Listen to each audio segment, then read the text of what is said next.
We're making it quick, and I cannot tell you guys any stories. I had some about Brother Mike. And traditionally, in Ishan at least, when a woman gets married and she passes, you have to take her home to her family. Sabina and her children had talked, and she wanted to be laid to rest here, where her children would see her. And as you heard Andrew say, Brother Mike came here several times. Sometimes when things were looking kind of crazy, he would show up. And I can tell you the kind of work he did with Andrew and all of that, we're not going to go into that. So Brother Mike, I know your brothers and everybody, they are waiting for you to come home. And Sabina is not going with you. She's resting, we know that, but we wanted you to tell them when they ask you that we know where she is. And so you don't have to tell a long story. We wanted to make sure we give you this.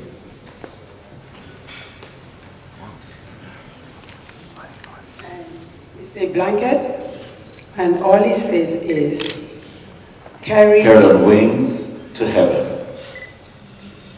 So we know where she is, and we know that she was carried by the angels, and she's resting. So while she may not go with you physically, please let them know that she's resting. So when you, Brother Jose and everybody, tell them that there's no words to say what we could possibly say. So. Good evening, ladies and gentlemen. It's a difficult one. Sabina is my younger sister. For me to stand and speak about Sabina in front of you when she's no more here is difficult. Why? I'm her senior brother.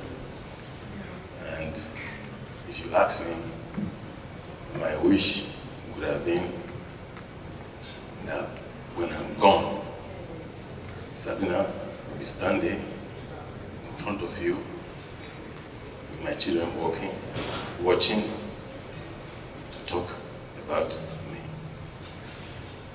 For me to stand and talk about my younger one, she's gone, it's a difficult thing. However, I'm her direct sibling right here. My cousins,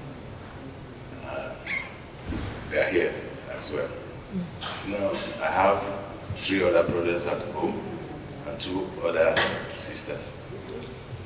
They would have loved to be here, but somehow to get an American visa within a short time is very challenging. So I have to come and represent the family. I can only say that Sabina was a gem of a sister. She was special. That's all I can say as my sister. My 3 kids, stand up. Hey guys, stand up. My 3 kids were born right here in Miami. Sabina made sure that, of course, they were born here. And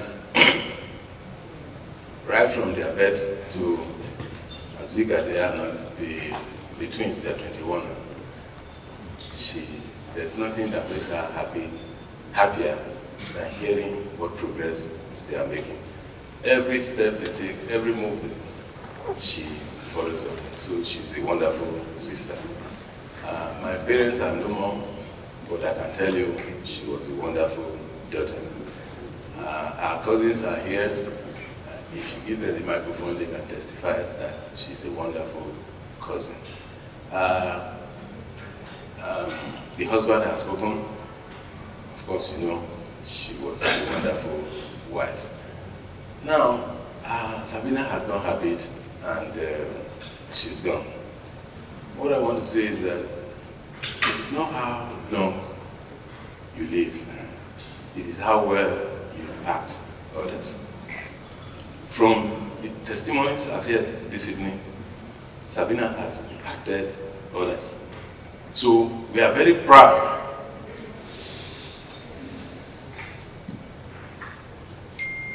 We are very proud of her. And I want the children, especially, to find these special moments today, that their mother, though she's gone, she has left a good legacy. And this is a legacy that they should be proud of. This is a legacy that they must follow. She has set a very good example for them to follow. I can tell you, as a brother, we discuss family. I was telling you how she tracks my kids. The same thing for her kids as well. She was pleasantly surprised. Now, for this last 1 year that she was really sick, she was pleasantly surprised how her children responded. They responded marvelously. She is gone now, but she went with the belief that what she has impacted in the kids will go with them forever. So children, be proud of your mother. She has left a good legacy, and you must follow that step. You must follow her good deeds. You must be champions of what she believed in. So I believe you are going to do that. So for everyone that has come here tonight, I can only just thank you for coming. You will never walk alone. Let my wife say a few things. Good evening, everybody. I wish I could celebrate my auntie openly in her presence. I'd always prayed for a time to come where I would celebrate her in her presence. And that's why last year, when she celebrated 60th birthday, the notice was too short for her because she was supposed to move it. I couldn't come. I wept, and she knew I wept. She was my sister, she was my friend, she was my mother, she was my confidant. I never saw her as an in-law. She never treated me as a sister-in-law. I didn't deserve the treatment I received from her. Every time I say, God, I don't know why you planted this kind of person in my life. She was just too wonderful. I call her a wonderful sister-in-law. Some people in my office never met her, but there's one particular Sabina in one of my departments. I'll say, and you say, yeah, Sabina, are you as good as my Sabina? So everybody longed to meet that Sabina. She was just too awesome. You see, when I was giving birth to my children, before I gave birth to my children, I waited. She stood by me. She would tell me, I don't even know why you're crying. Must you start having children immediately? Don't worry, you're going to have children. You're going to get tired of having children. And then when the children came, she just took right from pregnancy to the end. Once I get notice I'm pregnant, I call her, and she would just start buying things. The room I'm going to stay in, she would lace it in the wardrobe with children's clothes. And say, I just felt it was a girl. How did you know it was a girl, the first one? Then the second one, when I noticed, when they said it was twins, I got Sabina. They said it's twins too. She never discussed with me. By the time I came, she had bought boys' clothes and girls' clothes. Maybe I just believed they were going to be a boy and a girl. And really they were a boy and a girl. Up to 12 midnight of the day I delivered, Sabina will go to the shop and shop. By the time I'm going home with the children, I have about 2 to 3 luggages full of clothes that I will use for 1 year for my children. And she will consistently continue. And there's no year she will not buy me a gift. And then she met my friend. There's this my very close friend. Until from the day she met her till today, even this year, my husband came to meet her while she was sick. As my husband was coming home, she still sent me gift and sent my friend gift. She just carried us. My children were her children. My problem was her problem. You see, when I had gone through a lot of surgeries, she would follow me into the theater. She would hold my hand and be telling me, maybe you're going to be okay. Don't worry, don't be scared.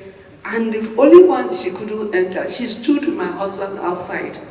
And until I woke up. Is it the one I had in Maryland? At a time, herself, her wonderful husband, and her 5 children. They flew to Maryland to come and spend weekend with me. I was terribly ill, and she saw me through. It's just unfortunate that she had to go at this time. This wasn't her plan. She was just an awesome person. She was a mother. She stepped in for every one of us. We used to go, 2 years ago, 3 years ago, I was talking to my husband and said, why is it that this your sister never saw her angry? Does she even know how to get angry at all? And really, I spent over 30 years with the family. I never saw her angry once. She would always laugh. And her laughter was very, very infectious. If you are dating when you are sad, you will just start to laugh because of the way she laughed. I just want to know that, I just want to believe in my heart that she's with the Lord, because that's the only consolation that I have. I want to say a very big thank you to the children. They are wonderful children, the husband. God will bless you. The way you rally around my big sister, the Lord can only honor you. Thank God for you that is alive and that is representing her. I want to say a big thank you for every one of you that have come to commiserate with us at this time. Say we love you. God bless you. Thank you.